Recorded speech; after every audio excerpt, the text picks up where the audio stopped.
लिखिए फिर law of equipartition of energy. Law of equipartition of energy. ठीक है, मैं आपको याद दिला दूं, हम लोग amount that is an, volume we और पी एज इन प्रेशर का क्या मतलब है काइनेटिक थ्योरी ऑफ गैसेस के पर्सपेक्टिव से ये समझ चुके हैं कि नहीं समझ चुके हैं, है ना। केटीजी के पर्सपेक्टिव अलग है, उसके पहले वॉल्यूम का मतलब सच में ही होता था amount, volume of vessel. Pressure का मतलब होता था जी फोर्स लग रहा होगा पता नहीं क्यों। अमाउंट मतलब यार किलोग्राम और नंबर्स पता नहीं किसको लेना है क्यों लेना है। ठीक है, तो ये आखिरी है, इस लॉ से हम लोग टेम्परेचर को समझ सकेंगे। ठीक है, तो यहाँ पे एक टर्म आएगी डिग्री ऑफ फ्रीडम। तो पहले मैं आपको डिग्री ऑफ फ्रीडम का मतलब बेसिक से समझा देता हूँ। भाई degree of freedom literal sense में देखें तो कोई हॉस्टल में रहता है क्या यहाँ पे? राइट, तो जो लोग भी हॉस्टल में रहते हैं उनकी degree of freedom compare to जो लोग मम्मी के साथ रहते हैं कम है कि ज़्यादा है? मैथमेटिकल बात करें तो डिग्री ऑफ फ्रीडम है basically how many variables you need to describe motion. ये एग्जैक्ट डेफिनेशन नहीं है बट काम चलाऊ है कि कितने वेरिएबल्स की हमें ज़रूरत पड़ रही है किसी मोशन को डिस्क्राइब करने के लिए। ठीक है कि नहीं? That is degree of freedom, कि basically how many variables you are needing.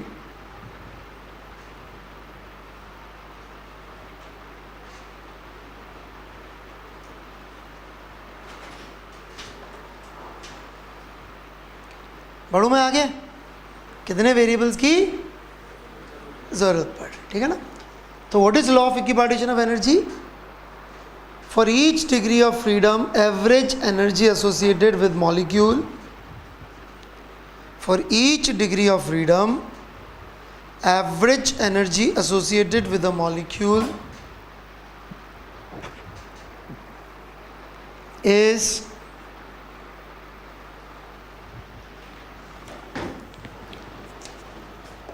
KT by 2, ठीक है, where K is Boltzmann constant, T is absolute temperature, ठीक है,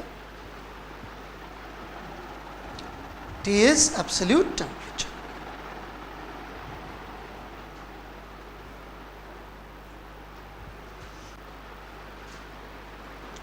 कोई तकलीफ समझने में?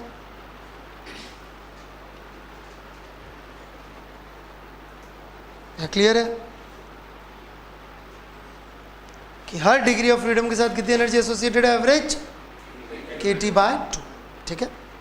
तो यदि हम मोनो एटॉमिक मॉलिक्यूल्स की बात करें, मोनो एटॉमिक के एग्जांपल, एक मिनट, हाँ भाई, और ओके, तो मोनो एटॉमिक में हम कहते हैं कि डिग्री ऑफ फ्रीडम कितनी है? 3 है जी। ऐसा हम बोलते हैं 3 क्यों है भाई? ट्रांसलेशनल मोशन डिस्क्राइब करने के लिए x, y और z 3 अलग अलग वेरिएबल्स चाहिए होंगे कि नहीं चाहिए होंगे? बताओ। और इंडिपेंडेंट होंगे एक दूसरे से, तो हम क्या कहते हैं कि भाई 3 डिग्री ऑफ फ्रीडम है मोनो एटॉमिक मॉलिक्यूल के लिए।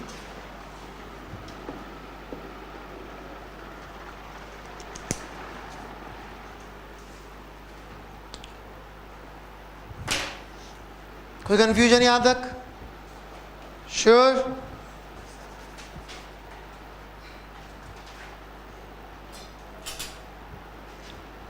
पक्का?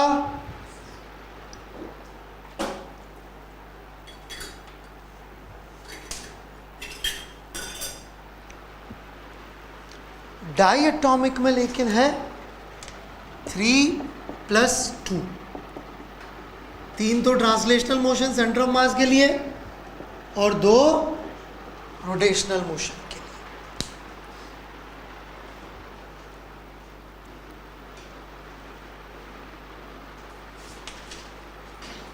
ट्रांसलेशनल मोशन सेंटर ऑफ मास का, तो उसमें भी अगेन एक्स वाई जेड तो चाहिए होगा, राइट। रोटेशन की दो कैसे हैं, जैसे कि मान लीजिए imagine this is your diatomic molecule exam, okay rotation पे आते हैं। तो ऐसा डायटोमिक है, ऐसा मेरा कहना है इस एक्सिस के अबाउट जो रोटेशन है वो बहुत मीनिंगफुल नहीं है, इसके अबाउट मीनिंगफुल है, इसके अबाउट मीनिंगफुल है, ऐसा कुछ रोटेशन इसका संभव है, इसलिए 2 डिग्री ऑफ फ्रीडम हम लोग कह देते हैं फॉर डायटोमिक मॉलिक्यूल, ठीक है। बाकी हमारे सिलेबस में इससे ज़्यादा है नहीं तो इसका डिटेल्ड वर्जन बड़ा इंटरेस्टिंग होता है, बहुत मज़ेदार चीज़ें होती है सोचने लायक, पर वो सब हम लोग है ही नहीं, है ना। मोनोटॉमिक और डायटोमिक ही है और कुछ है ही नहीं हमारे सिलेबस में, नहीं तो जो मल्टी एटॉमिक होते हैं उनके लिए भी सोचना पड़ेगा कितनी डिग्री ऑफ फ्रीडम आएंगी, उसमें ही मज़ा आता है, क्योंकि कार्बन डाइऑक्साइड कहने को 3 है लेकिन पाई बॉन्ड होने की वजह से 180 डिग्री पे होता है, तो उसका डिफरेंट आएगा H2O से, क्योंकि वो ट्राइएटॉमिक होकर भी डायटोमिक जैसा हो जाता है, नहीं समझ में बात, है ना। तो ऐसी बड़ी इंटरेस्टिंग चीज़ होती है, डिग्री ऑफ फ्रीडम का भी असली मतलब देखना पड़ता है, तो चीज़ों की ज़रूरत पड़ती है बाद में, लेकिन ठीक है ना। हैविंग सेड दैट, अगली चीज़ कभी यूज़ नहीं करनी है, ठीक है, जब तक सामने वाला एक्सप्लिसिटली ना बोल रहा हो, आपको समझ में ना आ रहा हो कि यार ये कुछ अलग बात करना चाह रहा है। डायटोमिक डिग्री ऑफ फ्रीडम कोई पूछेगा तो क्या आंसर देंगे अपन, 3+2 बोलते हैं, 5 नहीं बोलते, 3+2, ठीक है। परंतु it has been observed at low temperatures 3 ही रह जाती, रोटेशन फ्रीज हो जाती, क्यों, वो क्वांटम मैकेनिक्स के बिना हम नहीं समझा पाएंगे। एंड हाई टेम्परेचर्स पे 7 भी हो जाती है, क्योंकि 2 वाइब्रेशन की भी जुड़ जाती है, काइनेटिक और potential. Bond behaves like a spring at high temperature, तो 3 से 7 तक। और एक्चुअली देखा जाए तो ऐसा नहीं था कि इस टेम्परेचर पे जाके 3 हो गई, 3.5, 4.25, 4.25 ऐसे चलती मस्त, 6.25, तो वो तो मर जाए तो एक्सप्लेन नहीं कर पाएंगे अपन। 3 से 7 तक ग्राफ बनता मस्त, लेकिन अपन से कोई पूछ ले तो कितनी डायटोमिक की, 3+2, न 3 न 2 न 7, 3+2। कोई ज्ञान दिखाने का प्रयास करे तो अपन को भी ज्ञान है, ये अपन दिखा सकते हैं, ठीक है कि नहीं बात। खैर बड़े आगे तो याद रहेगा 3 या 5 अपने काम का यही है, ठीक है ना।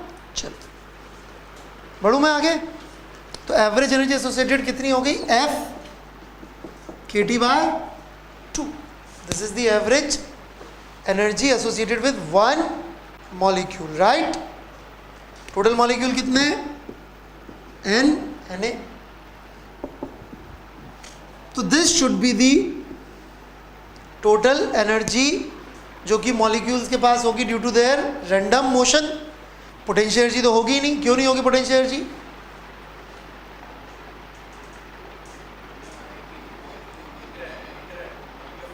है ही नहीं, हम तो मान के बैठे इंटरमोलिकुलर फोर्स तो क्या है कि पोटेंशियल एनर्जी।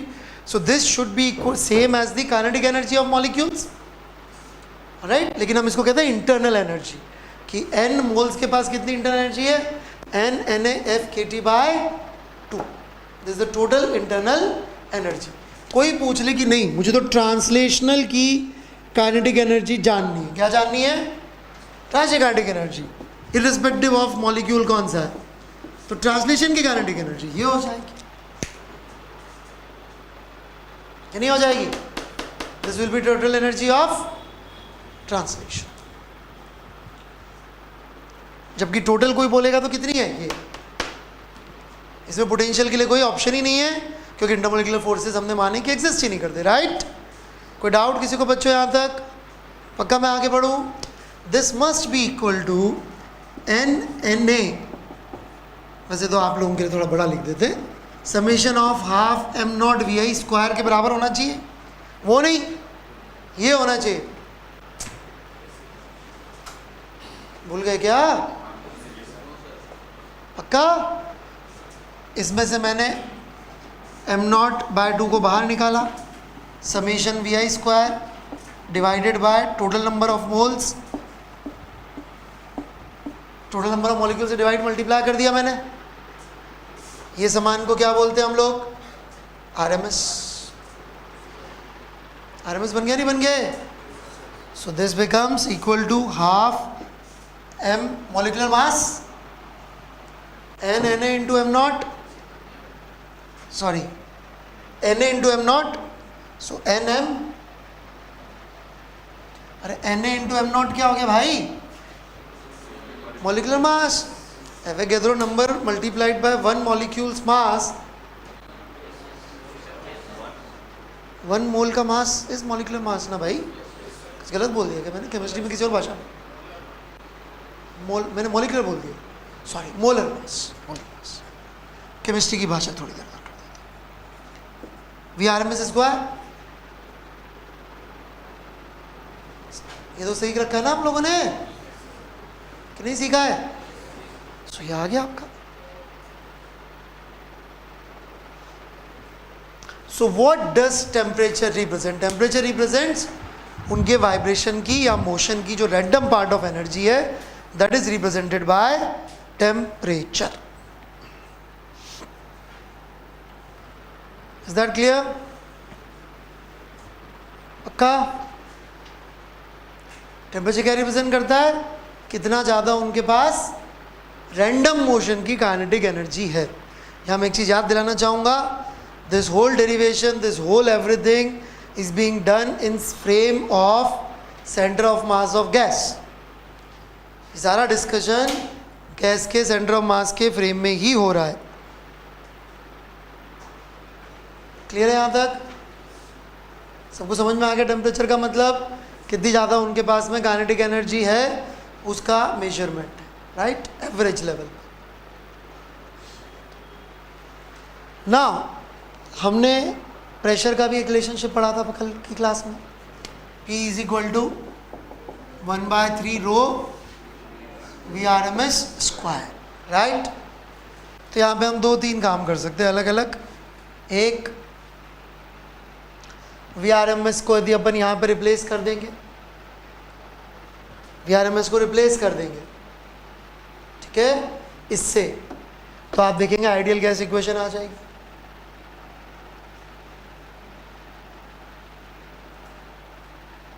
ठीक है। दूसरा अपन क्या कर सकते हैं, VRMS का पहले फॉर्मूला निकाल सकते हैं। आप लोगों ने निकाला भी हुआ VRMS का फॉर्मूला? नहीं निकाला हुआ है? निकाला हुआ है ना VRMS का फॉर्मूला? तो पहले VRMS का फॉर्मूला निकाल देते हैं, फिर वहाँ पे रिप्लेस करते हैं। ठीक है बात? ठीक है। तो इन दोनों को यदि मैं इक्वेट कर दूँ, ये कहाँ से आया भाई? ये कहाँ से आया? Law of equipartition of energy से, राइट? और ये कहाँ से आया? ये तो बेसिक मॉडल से आया। ये वाला part law of equipartition energy से नहीं आया भाई, ये तो बेसिक कैलकुलेशन से आया, मॉडल से आया। तो हमारे नहीं समझ में आ रही बात, राइट? ये तो हमारे बेसिक मॉडल से आया।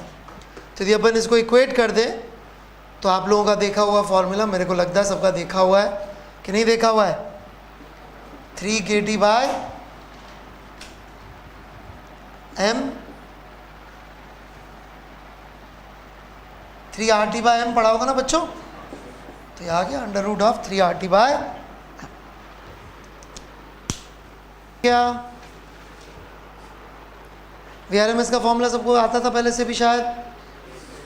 इसको उठा के यहाँ रख दीजिए, आइडियल गैस इक्वेशन आ जाएगी। We have derived that. हालांकि एक्चुअली उल्टा किया था इन्होंने काम, बड़े लोगों ने, बट ठीक है। So ideal gas equation rho is equal to PM by RT वाली फॉर्म, ये तो PV is equal to NRT बना लो इसको।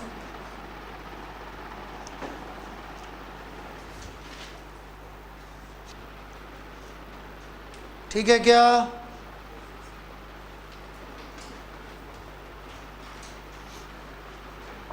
क्लियर है सबको? तो KTC से तो बस इतना ऐसा ही काम होता है हमारा, इससे ज़्यादा कुछ नहीं है। वो ग्राफ व्राफ आपको सर सिखा चुके हैं, तो मैं उस तरफ नहीं जाऊंगा। जाऊं? सिखा चुके हैं ना ग्राफ व्राफ बनाना सारे। इसमें तो और ज़्यादा पढ़ाया होगा, इनफैक्ट वो मैक्सवेलियन डिस्ट्रीब्यूशन वगैरह हैं। RMS के अलावा बाकी की स्पीड्स भी पढ़ाई होगी। हमारे तो सिलेबस में इतना ही है, ये तो वो एवरेज स्पीड और मोस्ट प्रोबेबल स्पीड नहीं पढ़ाई क्या? 8 RT बाय m और तो सब पढ़ा चुके हैं ना आपको सब चीज़ें, ठीक है। तो वाला पोर्शन में कवर नहीं कर रहा हूँ, उस पर सवाल आएंगे, कर लेना, ठीक है। मैं आज दे भी दूंगा आपको होमवर्क। बढ़ूँ मैं आगे? Alright then what next? First law of thermodynamics is what we are going to begin. Please understand कि हम थर्मोडायनेमिक्स में पढ़ते हैं, इसलिए हम इसको बोल देते हैं इस तरह से कि एक लॉ ऑफ थर्मोडायनेमिक्स मतलब कोई अलग चीज़ है, नहीं तो वर्क एनर्जी की इक्वेशन और इसमें कोई अंतर नहीं है। ओके, यदि अपन लास्ट इक्वेशन याद करें जो अपन ने सीखी थी वर्क एनर्जी की, तो वो क्या थी?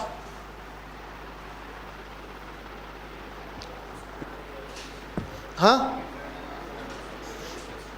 Work done by external plus work done by internal non conservative is equal to change in mechanical energy. ऐसी इक्वेशन थी हमारी, राइट। यहाँ पे जो थर्मल एनर्जी जनरेट होती थी किसी चीज़ के इंटरनल फोर्सेस के वर्क से, उस थर्मल एनर्जी को अपन क्या करते थे? वो work done by internal non conservative क्या है? सिस्टम में कितनी थर्मल एनर्जी जनरेट हुई, राइट। नाउ लेट्स से कि हम लोग यहाँ पर जब मैकेनिकल एनर्जी लिखे हैं, ओरिजिनली यहाँ पे काइनेटिक एनर्जी थी, याद करिए क्या थी? काइनेटिक एनर्जी थी यहाँ पे, और जो इंटरनल कंजर्वेटिव फोर्सेस का वर्क था वो लेफ्ट साइड लिखा था इक्वेशन के। फिर बोला नहीं यार, उसको अपन ना एक नई एनर्जी बोलते थे, पोटेंशियल एनर्जी, राइट। और उसको इधर ले आया और मैकेनिकल एनर्जी बना दिया। अच्छा, सबने वो लिख लिया था ना, केटीजी में सब कुछ किसके फ्रेम में कर रहे हैं अपन?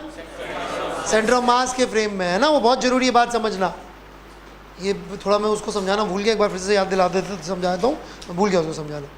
कहने का मतलब अपन ने 2 कंटेनर लिए गैस के, सब कुछ सेम है उनमें, आइडेंटिकल गैस, सब सेम टेम्परेचर, सेम मोल, सब प्रेशर, सब सेम, वॉल्यूम सब सेम, ठीक है। एक को प्लेटफॉर्म पे रखा, एक को ट्रेन में रख दिया। ट्रेन चल रही है 100 किलोमीटर पर आवर पे, तो ट्रेन वाले कंटेनर के पास क्या हम ऐसा कहेंगे उसका टेम्परेचर बढ़ गया है? कहेंगे क्या? नहीं कहेंगे। क्या उनके पास टोटल काइनेटिक एनर्जी ज़्यादा है क्या जो यहाँ रखे हैं उससे? प्लेटफॉर्म वाले के पास टोटल काइनेटिक एनर्जी ज़्यादा है कि नहीं है? तो फिर अपन ये क्यों नहीं कह रहे टेम्परेचर बढ़ गया? हाथ उठा के, that is one way of putting it. Another way is random portion of kinetic energy, वो थर्मल वाली है। भाई किसी की काइनेटिक एनर्जी होगा, किसी की मैं सिस्टम की तो क्या लिखूंगा? सिस्टम काइनेटिक एनर्जी लिखने का एक तरीका याद होगा आप लोगों को, half mvcm square plus kinetic system with respect to centre of mass. यही रैंडम वाली है। ये वाली तो सबके पास बायस्ड वाली है, तो उसको टेम्परेचर में अकाउंट में नहीं लेंगे, राइट। नहीं आया समझ में, राइट। तो जैसे भी आप चाहें, केटीजी के हिसाब से देखना चाहें, जो इसने बोला वो भी सॉल्यूशन बुरा नहीं है। बढ़ूं मैं आगे, ठीक है क्या? तो यदि मैं ये बोल दूं कि भाई अंदर जो थर्मल एनर्जी जनरेट हो रही है, थर्मल एनर्जी जो अंदर जनरेट हो रही है, वो एसेंशियली इस वर्क का जितना ज़्यादा नेगेटिव होगा उतनी ज़्यादा जनरेट होगी। कह सकता हूँ नहीं कह सकता हूँ मैं बात? पक्का? तो ये रिप्लेस हो जाएगा माइनस डेल्टा यू थर्मल से, कि नहीं हो जाएगा? बोलो। लेकिन जैसे ही मैं थर्मल एनर्जी को एक एनर्जी का फॉर्म मानने लगता हूँ, अभी तक तो नहीं मान रहा हूँ, मान रहा हूँ क्या? इस इक्वेशन में क्या मैं थर्मल एनर्जी को एनर्जी का फॉर्म मान रहा हूँ? नहीं मान रहा हूँ, राइट। लेकिन जैसे ही मैं थर्मल एनर्जी को एनर्जी का फॉर्म मानना शुरू करता हूँ, फिर तो मुझे बॉडी को गर्म करने का एक रास्ता और आता है, energy transit due to temperature difference. गर्म करने के 2 तरीके हैं ना मेरे पास थर्मल। जैसे मैं थर्मल एनर्जी को एनर्जी माना, जब तक मैं थर्मल एनर्जी को एनर्जी नहीं मान रहा हूँ, तब तक डेल्टा क्यू से मेरी इस इक्वेशन पे कोई फर्क नहीं पड़ेगा, क्योंकि मेरा एनर्जी का चेंज जब पढ़ूंगा तो मैकेनिकल एनर्जी का चेंज है, गर्म करते रहो, मैकेनिकल एनर्जी में क्या फ़र्क पड़ना? नहीं फ़र्क पड़ना।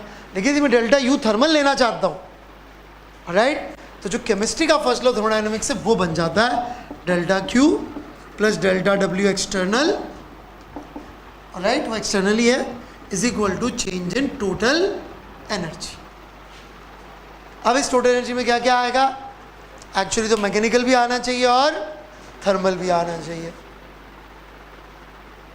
सिस्टम की। डेल्टा क्यू क्या है? जो अपन ने सिस्टम को एनर्जी थ्रू हीट सप्लाई करी, ठीक है, ठीक है। तो केमिस्ट्री में ऐसे फर्स्ट लॉ थर्मोडायनेमिक्स पढ़ाया जाता है, फिजिक्स में ऐसे नहीं पढ़ाते। फिजिक्स में थोड़ा सा डिफरेंट है फर्स्ट लॉ थर्मोडायनेमिक्स। फिजिक्स का फर्स्ट लॉ थर्मोडायनेमिक्स ऐसा लिखा हुआ आपको मिलेगा, विच इज ऑब्वियस कि यहाँ पे डेल्टा डब्ल्यू का मतलब उल्टा होगा। यहाँ पे work done on the system है, यहाँ work done by the system है। Reason is very simple. Actually देखा जाए तो ऊपर वाला लॉजिकल ज़्यादा लगता है मुझे तो personally, it is closer to energy की इक्वेशन। लेकिन फिजिक्स में ओरिजिनली फर्स्ट लॉ थर्मोडायनेमिक्स किस लिए बनाया गया था? इंजन के लिए। इंजन के लिए obviously work done on system का क्या मतलब? पागल हो गया? It is the work done by the system which makes it engine, right. So इसलिए यहाँ पर जब हम फिजिक्स में फर्स्ट लॉ थर्मोडायनेमिक्स पढ़ते तो ऐसा दिखता है, delta Q is the energy या heat supplied due to temperature difference. Energy supplied that is heat. Delta Q का मतलब यहाँ पे हीट, जिसकी डेफिनेशन मैं आपको दे चुका हूँ। डेल्टा क्यू का मतलब है total energy of a system, ठीक है। और जब हम अपने आप को बहुत रेस्ट्रिक्ट करके बात कर रहे होंगे सेंटर ऑफ मास के फ्रेम में, तो डेल्टा यू का मतलब क्या हो जाएगा? यू थर्मल, जिसका अपन फॉर्मूला सीख चुके हैं, F N R T by 2। Most of the cases में डेल्टा यू का मतलब क्या हो रहा होगा? यदि सब कुछ सेंटर ऑफ मास के सिस्टम में कर रहे तो F N R T by 2, यही तो होगा ना। और उसमें भी चेंज तो सिर्फ टेम्परेचर ही होगा, क्योंकि हम ये लॉ हमेशा फिक्स नंबर ऑफ मोल्स के लिए लगाते हैं। जैसे केमिस्ट्री में भी आपने पढ़ा होगा कि जितने भी अपन ने लॉ पढ़े, चार्ल्स लॉ, गेल-लुसाक्स लॉ, सब किसके लिए होते हैं? फिक्स नंबर ऑफ मोल्स के लिए, क्लोज सिस्टम के। यहाँ पर डेल्टा डब्ल्यू का मतलब क्या है फिजिक्स में? Work done by the system, not on the system. जबकि 12th में आप केमिस्ट्री में सेम लॉ पढ़ेंगे तो आप work done on the system होगा। और फिजिक्स में भी वर्क एनर्जी में वर्क का मतलब work done on the system ही होता था। लेकिन we are making an exception because historic reason है कि ये लॉ बनाया किसके लिए क्या था? इंजन्स के लिए। और इंजन्स के लिए work done by the system was very very important output. हाँ हाँ हाँ, ऑब्वियसली यार, ये तो मैं 3 बार बोल चुका भाई। थर्मल मोशन को कभी भी हम लोग काइनेटिक एनर्जी नहीं बोलते, सोचते जरूर है, बोलते नहीं है। वो मॉडलिंग के लिए है कि कोई चीज़ ज़्यादा गर्म हुई तो मॉडल क्या है कि अंदर रैंडम मोशन बढ़ गया होगा तो रैंडम काइनेटिक एनर्जी है। पर कोई काइनेटिक एनर्जी बोले एक गेंद की तो that is always half M U square, उसमें एम एस थीटा नहीं जुड़ेगा।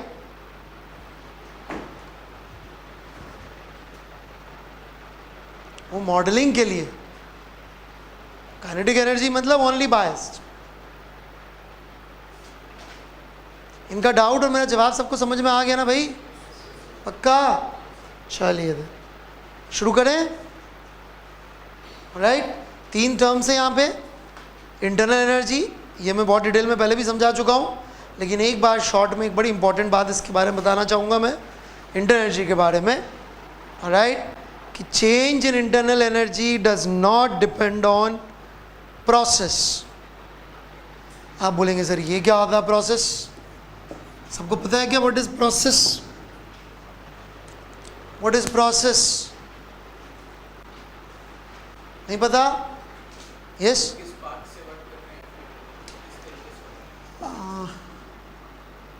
देखिए ये एक स्टेट है,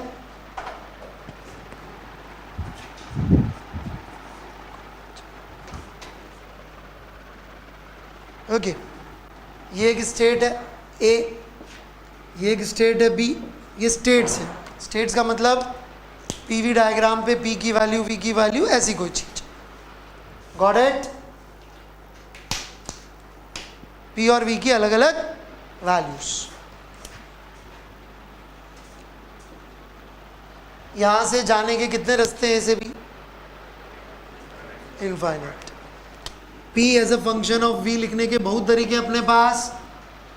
हर तरीका इज अ प्रोसेस. ग्राफ में देखेंगे तो ए से बी जाने का रास्ता, इक्वेशन में देखेंगे तो P as a function of V. अच्छा, जब हम P as a function of V बोलते हैं तो इसमें V as a function of D included है क्या? क्यों? मैं D को PV बाय ना लिख के PV का फंक्शन बना लूंगा. PT इन्वॉल्व है क्या? हाँ, लेकिन जनरली हम लोग ट्रेडिशनली PV बोलते हैं, PV डायग्राम. ठीक है, प्रोसेस का मतलब थोड़ा बहुत समझ में आया? मैथमेटिकल मतलब सबको समझ में आ गया बच्चों? ऑलराइट. फिजिकल मतलब समझा देता हूँ. फिजिकल मतलब क्या? ये देखिएगा इधर, ये एक पिस्टन है, इसमें गैस बंद है कंटेनर में.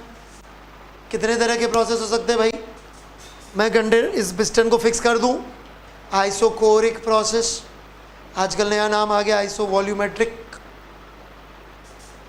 जिसमें वॉल्यूम चेंज नहीं होती, आइसो वॉल्यूमेट्रिक प्रोसेस. समझ में आया क्या बात? पिस्टन को फ्रीली मूविंग कर दूं, आइसोबारिक. क्यों बारिक? प्रेशर सेम रहेगा, इसलिए आइसोबारिक प्रोसेस. क्या यही दो होते हैं? नहीं जी, और बहुत हो सकते हैं. मैं इसको स्प्रिंग से कनेक्ट कर दूं, कोई आएगा प्रोसेस स्प्रिंग प्रोसेस, कुछ नाम रख देंगे उसका. समझ में आएगी बात? क्या यही तीन हो सकते हैं? नहीं जी, हटाओ स्प्रिंग, चार्ज रख दो, एक Q और एक Q इधर. अभी कोई नया फॉर्मूला आ जाएगा 1/r² वाला. नहीं समझ में आई बात? तो अनेक तरह के प्रोसेस करना संभव है. इनफैक्ट हटाओ ये सब, मैं कोई पर्टिकुलर तरह से फोर्स लगा रहा हूँ, कोई अलग से फंक्शन बना सकता हूँ, that would be a process. तो फिजिकली अपन कैसे चीज़ों को कर रहे हैं, दैट इज प्रोसेस. समझे क्या? What is process?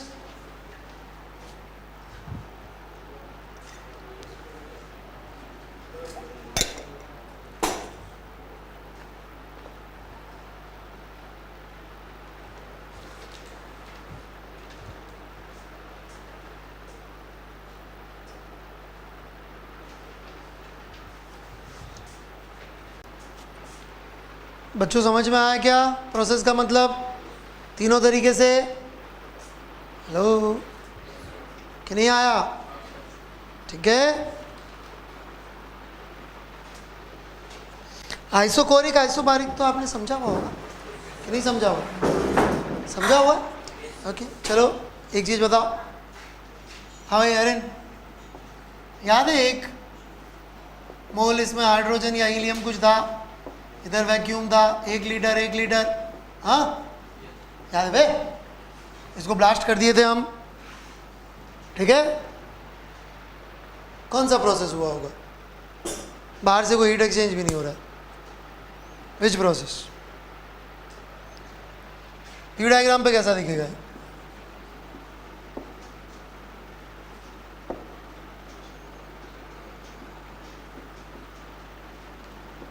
पता नहीं, प्रेशर कम हुआ होगा, ज़्यादा हुआ होगा, but somewhere on this line B would lie, right? तो कैसे कनेक्ट करूंगा मैं इस पॉइंट से इस लाइन को? Which process? For this army you can not connect, process is not defined. अरे वॉल्यूम डिफाइन नहीं है तो प्रोसेस कैसे डिफाइन करोगे? You can't define volume, so there would be just 2 points, somewhere here and here. वो pressure कम हो जाता है. ठीक है, अप्रूव हो जाता है, ये एडियाबैटिक होता है तो कम हो जाता है. बट इनको कनेक्ट करने का कोई रास्ता नहीं होगा. Obviously volume needs to be defined. Initial और फाइनल? फाइनल जब भी आएगी.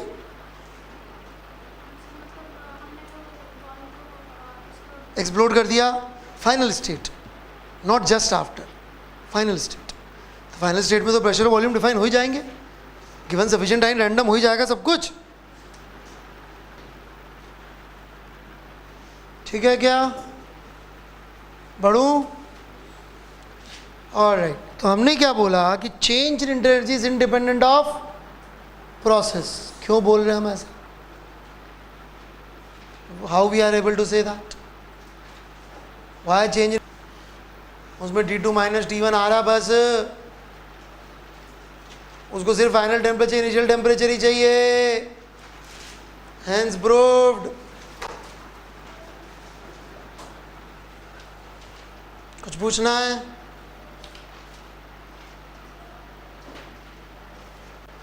सबको क्लियर है? क्यों इंडिपेंडेंट ऑफ प्रोसेस है? आप कुछ भी जाओ, ए से बी, किसी भी रास्ते से जाओ, फर्क पड़ रहा है क्या इसकी चेंज इन एनर्जी पे? नहीं. ये सिर्फ किस पे डिपेंडेंट आ रहा है? फाइनल और इनिशियल टेम्परेचर का डिफरेंस. रास्ता कोई भी ले आओ, हार्डली मैटर्स. कोई कंफ्यूजन हो तो बोल दे. एनीवन? कुछ नहीं बोलना? ठीक है. Work done by gas, right?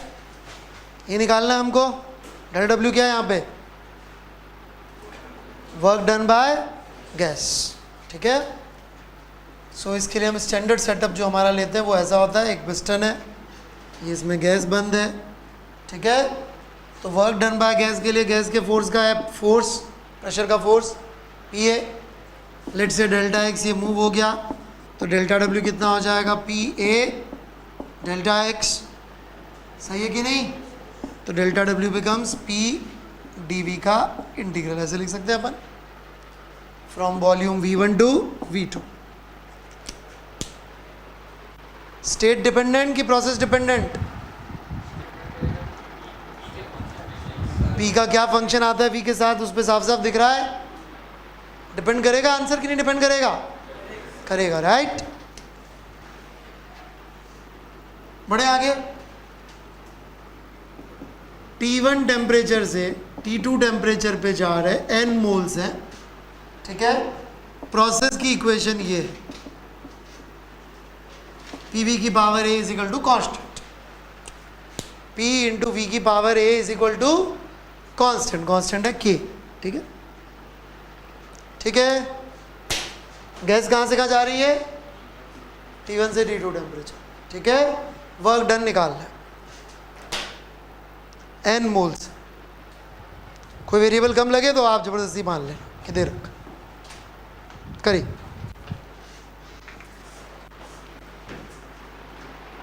देखिएगा, जिनसे बेसिक इंटीग्रेशन भी नहीं हुआ अभी तक,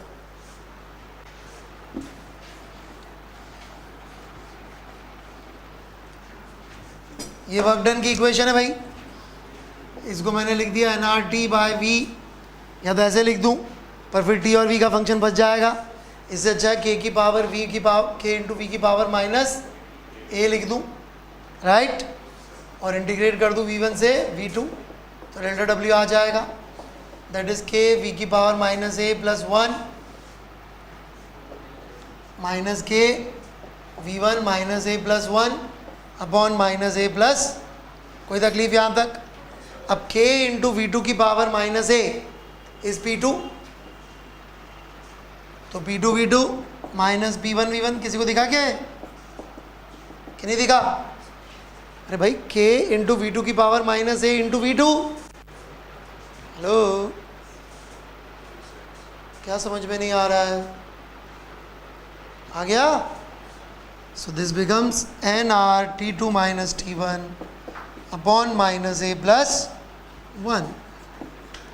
So it is dependent on state, no process. हम इसको स्टेट फंक्शन ही क्या बोले? T2 T1 भी तो आ रहा है. अरे वो इंपॉर्टेंट नहीं है, वो तो आएगा ही सही यार, लेकिन प्रोसेस पे डिपेंडेंट हुआ कि नहीं हुआ? तो work is dependent definitely on process.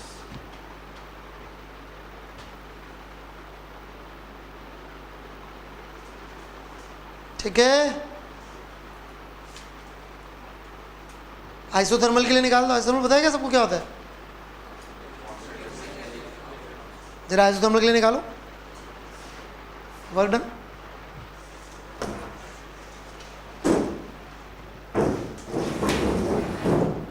Initial final variable अपनी मर्जी का ले लेना. तो आइसोथर्मल का वर्क आया होगा NR T0 ln V2 bye V1. तो ये क्या आइसोथर्मल तभी तो आया ना, अबे नहीं तो ये नहीं आता कदों। अरे आइसोथर्मल इसलिए तो आया, फाइनल फॉर्म ऐसी होनी चाहिए, नहीं है क्या ऐसी फॉर्म? ठीक है, ऑब्वियसली इसमें a is not equal to -1 included होता है, नहीं 1 सॉरी, ठीक है ना। तो ये भी प्रोसेस डिपेंडेंट ही है, in fact work is always process dependent. जब प्रोसेस बोल के निकाल रहे हो गधो तब तो प्रोसेस डिपेंडेंट ही हो गया, उल्टा इक्वेशन थोड़ी सोचना है, ठीक है। तो work is dependent on process. Clear है सबको ये चीज?